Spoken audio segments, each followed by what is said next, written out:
අද 2026 සිංහල අවුරුදු දවස.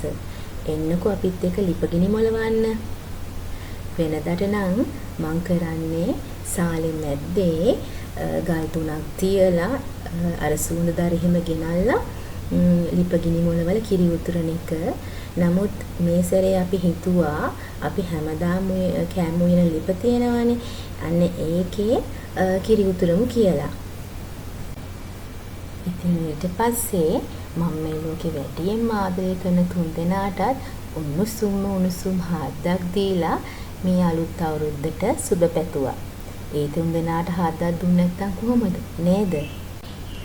ඉතින් මේ ලැබුවා වූ සිංහල හා හින්දු අලුත් අවුරුද්ද මගේ පවුලේ හැමෝටම වගේ අපව හැමදාම බලන අපේ යාළුවෝ සියලු දෙනාටම සුබම සුබ කිරියෙන් පැණියෙන් ඉතිරෙන සෞභාග්‍යමත් නිරෝගී අලුත් අවුරුද්දක් වෙන්න කියලා අපි ප්‍රාර්ථනා කරනවා.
කිරි ටික උතුරෝලා ලිප ටිකක් සුද්ධ කරගත්තා. මොකද මේ උයන ලිපේනේ කිරි ටික ඉතුරුවේ. ඉතින් ඒ නිසා ඊට පස්සේ මම මේ ලෑස්ති වෙන්නේ ඉස්සෙල්ලාම අපිට කිරිපතක් හදාගන්න.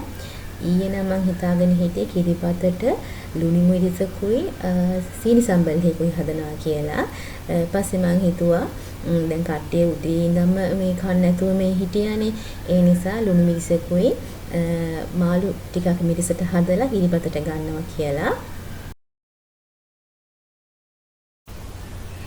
මම නම් ලුණු මිරිස් එතකොට පොල් සම්බල් මේවා හදන්නේ නම් රතු ලුණු දාලා. රතු ලුණුත් එක යහමින් උඹලකට එහෙම දාලා හදනකොට ඒ කෑම එක හරිම රසයි. ඉතින් මගේ යාළුවෝත් හදන්නේ එහෙමද? මම හිතනවා ඔයගොල්ලෝ මට වැඩිය රසට කෑම හදන්න දන්නවා ඇති කියලා. ඉතින් ඔයගොල්ලොත් හදන විදිය මට කියන්නකෝ දාන්නකෝ පුංචි කමෙන්ට් එකක්. ඉතින් හැමදාමත් වගේ අද හදන්න ඕන කෑම ටිකට ඕන ලුණු, අවු මිරිස්, රම්ප කරපිංචා මේ හැමදේම බලලා සෝදගෙන ලස්සනට පිඟානේ කඩු කරගන්නවා. ඔයගලන්ට කියන්න මේ දේවල් මෙහෙම සුද්ධ කරලා හොදලා අර ලස්සනට පිඟානක තියාගන්නවනේ. මම නම් මේ වැඩේට හරිම ආසයි.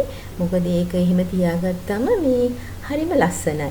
ඉතින් ඒ නිසා මම හරිම ආසයි. ඉතින් ওই පිඟාන එහෙම අරගෙන මම තියාගෙන ඉන්න ඕ වගේ වැඩ කරන්න. මම ඉතින් අර ඔයගලන්ට කලිනුත් කියලා තියෙනවනේ මම හරිම ආසයි උයන්න කියලා. ඉතින් ඔය උයන වැඩවලට ඕන දේවල් ඔය පිංගාන් ඔය පුංචි දේවල් එකතු කරලා තියාගන්න එක ඒ වැඩට මං හරි ආසයි. අපි ඉතින් හැමෝම ආසයිනේ ගෑන් ළමයි වුණාම ඔය සුකුරුත්තන් වැඩවලට නේද? අනිත් එක මම උයනකොට ඔය මේ කපලා කරලා දාලා ඒ කියන්නේ ඔය අයින් කරන දේවල් දාන්න වෙනම පිඟානක් තියන් ඉන්නවා. මේ තියෙන එක ඉතින් ඔයගොල්ලෝ මුකුත් හිතන්න එපා මම මේ අලුත් අවුරුද්දාසේ මෙහෙම එකක් පෙන්නුවා කියලා. මට ඉතින් ඕන වුණා ඔයගලන්ට ඒ දේ පෙන්වන්න. සමහර විට දැනටමත් ඔයගොල්ලෝ උයනකොට මෙහෙම මොකක් හරි පිඟානක් එහෙම නැත්නම් මොන හරි පුංචි බාස්කට් එකක් තියාගෙන ඉන්නවා ඇති. ඉතින් මට කියන්න ඕන උනේ අර උයනකොට මේ අර කපල කරලා අයින් කරන දාන දේවල් එක එක තැන්වල සමහර අය සින්ක් එකට එහෙම දාන. ඉතින් එහෙම දාන්නේ නැතුව මෙහෙම පිඟානකට හරි මොනාද හරි පුංචි බාස්කට් එකකට දාලා එකතු කරලා ඔයලා පිහලා ඉවරනාට පස්සේ ඒක ඔයගලන්ට අයින් කරන්න පුළුවන්. ඉතින් එතකොට මේ අර උයන තැන වැඩි හැඩි වෙන්නේ නැහැ. ඔයගලන්ට මන් තව පුංචි රහසක් කියන්නද මං ගැන? මොකද්ද දන්නවද? දැන් වෙනදට නම් ඕන තරම් කෑම හදන්න පුළුවන් චණ්ඩිය වගේ බය නැහැ. නමුත් මේ සිංහල අවුරුද්දට වගේ දැන් අර කිරි ඉතුරුවට පස්සේ ඊළඟට තියෙන්නේ මේ කෑම කන නැකතනේ. ඉතින් දැන් මෙහෙම කෑම හදනකොට මට හැමදාම හිතට පුංචි බයක් එනවා. අර නැකතට කලින් දැන් මට කිරිබත් ටික හදාගන්න පුළුවන් වෙයිද? මේ ඒ වැඩ ටික සේරම ඉවර කරගන්න පුළුවන් වෙයිද කියලා එහෙම එනවා. හැබැයි ඉතින් මේ බුදුසරණෙන් එහෙම කවදාවත් නැකත පහු වෙනකන් නම් ඉන්නේ නැහැ. කොහොමාරි ඉක්මනට හදාගන්න පුළුවන්. නමුත් අර මේ චූටි බයක් හිතට එනවානේ. ඔයගලන්ටත් එහෙමද? ඔන්න ඉතින් බලන්නකෝ. ඔයගලඟ බලන් ආවම මට හැමදේම අමතක වෙනවා. ආව වෙලේ ඉඳන් මං ගැන තමයි මේ කතා කර ඉන්නේ. ඔයගලන් ගැන අහන්න බැරි වුණානේ. ඔයගොල්ලෝ හිතුවද මට අමතකුණා කියලා? නෑ. මට ඔයගලන් අමතක නෑ හොඳේ. ඉතින් කියන්නකෝ කොහොමද ඔයගලන්ට මේ සිංහල අවුරුදු ජයයි නේද? මං හිතනවා මගේ යාළුවෝ මේ සැරේ සිංහල හා හින්දු අලුත් අවුරුද්ද ජයටම සමරන්න ඇති කියලා. මම නම් ඔය ලුණු මිරිස් එතකොට පොල් සම්බල් වගේ අර කොටන දේවල් හදන්නේ බ්ලෙන්ඩ් එකේ. මොකද හේතුව මම ගල්වන් ගෙඩියක් නැහැ. ඉතින් මම හිතාගෙන ඉන්නවා ලස්සන ගල්වන් ගෙඩියක් ගන්න ඕන කියලා. බලමුකෝ ලබන අවුරුද්දේ සිංහල අවුරුද්දට කලින් ඒ දේ කරගන්න පුළුවන්ද කියලා. ඔන්න දැන් මං මිරිස් මාළුක හදන්නයි යන්නේ. ඒකට අපි හටියක් ලිපේ තියලා ඒකට තෙල් දාලා තෙල් ටික රත් වෙනකොට ලූණු කරපිංචා රම්පේ එතකොට සුදු ලූණු තව කුරුඳු පොතු උළුහල් මේ ටික දාලා ටෙම්පරාදු කරගන්න ඕනේ. හැබැයි ටෙම්පරාදු කරගන්නකොට මතක තියාගන්න ඕනවට වැඩිය මේක අර මේ දුඹුරු පාට කරගන්න යන්න අවශ්‍ය නැහැ. අර හටියේ ඒ ටික මැල වෙනකොට ඒ ගාන තමයි හරි කියලා මේ මතක තියාගන්න. ඔන්න දැන් අපේ කිරිබත් එක ඉදිලා තියෙන්නේ. දැන් මම යන්නේ ඒකට අපේ මිටි කිරි ටික දාලා කිරිබත් ටික හදාගන්න.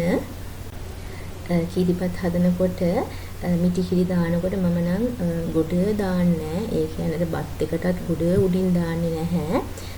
වතුර දාලා බත් ටික තැඹුණාට පස්සේ බත් ටික වැහෙන ගානට කිරි ටික දැම්මම මට නම් ඇති. එතකොට ඒක හොඳ කිරි රහට තියෙනවා. මේ දැන් මම දැම්මේ ඒ ගාන තමයි මම හැමදාම කිරිබත් හදනකොට දාන්නේ.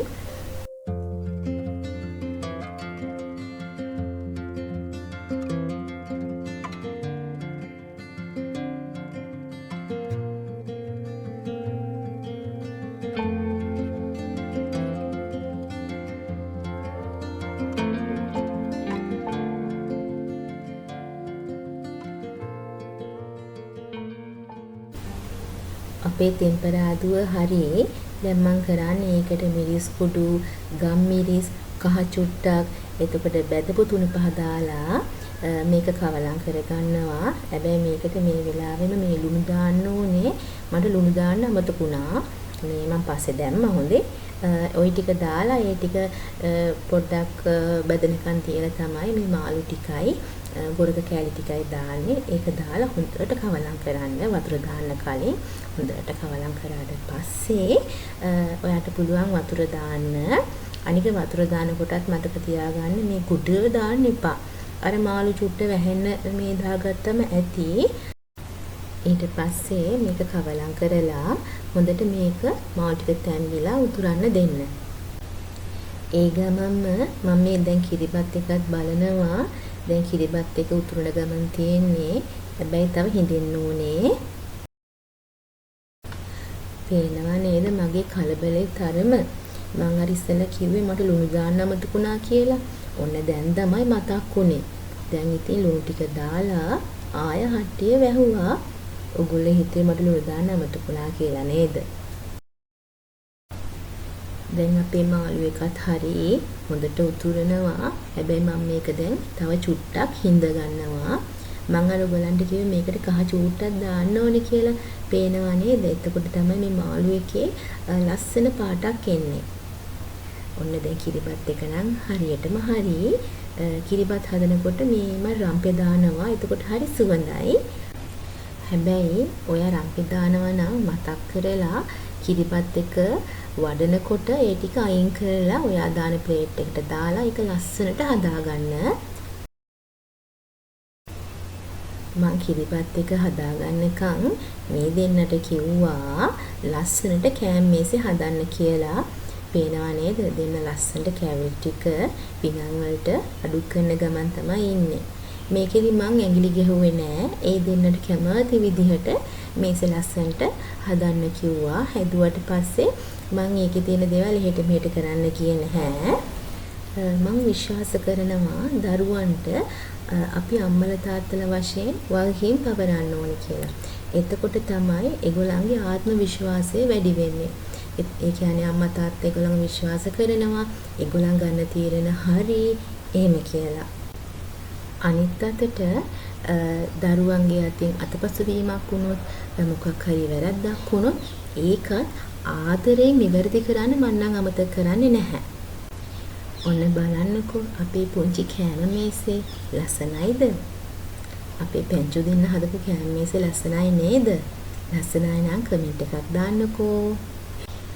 ඔන්න දැන් තමයි අපි පුලා බලා සිටි මොහොත උදා වෙන්නේ. උදේ ඉඳන් බඩගින්නේ හිටියේ. දැන් මුලින්ම අපි බුද්ධ පූජාව තියලා මේ කෑම කන්න තමයි ලෑස්ති වෙන්නේ. ඔන්න දැන් අපේ තාත්තා අපි හැමෝටම මුලින්ම කෑම කවනවා.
අද නම් අපේ පැංචෝ දෙන්නගෙන් කිසිම කරදරයක් නැහැ කෑම කන්න.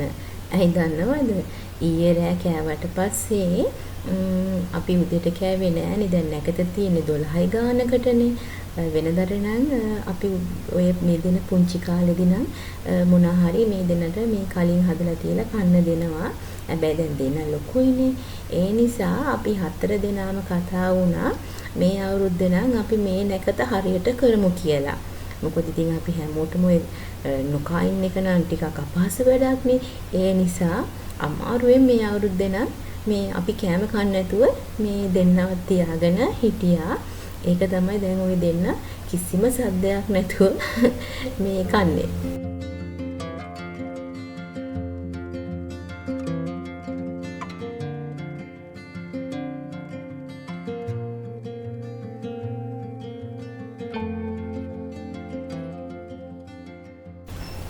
මේ ඉන්නේ අපේ පවුලේ මහා වෘක්ෂය මාවයි අපේ දරුවෝ දෙන්නවයි ආදරෙන් කිසිම අඩුපාඩුවක් නැතුව බලා ගන්නවට ඔයාට ගොඩාක් ස්තුතියි රංග. ඒ වගේම තමයි මේ ලැබුවා වූ සිංහල හා හින්දු අලුත් අවුරුද්ද ඔයාට සෞභාග්‍යමත් නිරෝගී කිරීම පැණියෙන් උතුරන සුබම සුබ අලුත් අවුරුද්දක් වෙන්න කියලා අපි ප්‍රාර්ථනා කරනවා. ඒ වගේම තමයි අපේ යාළුවෝ හැමෝටමත් මේ ලැබුවා වූ අලුත් අවුරුද්ද සුබම සුබ සෞභාග්‍යමත් නිරෝගී අලුත් අවුරුද්දක් වෙන්න කියලා ප්‍රාර්ථනා කරනවා. එහෙනම් තවත් අලුත් වීඩියෝ එකකින් ඔයගලන්ව හම්බෙන්න එන්නම්. එතකන් ඔයගොල්ලෝ හැමෝම පරිස්සමෙන් සතුටින් ඉන්න.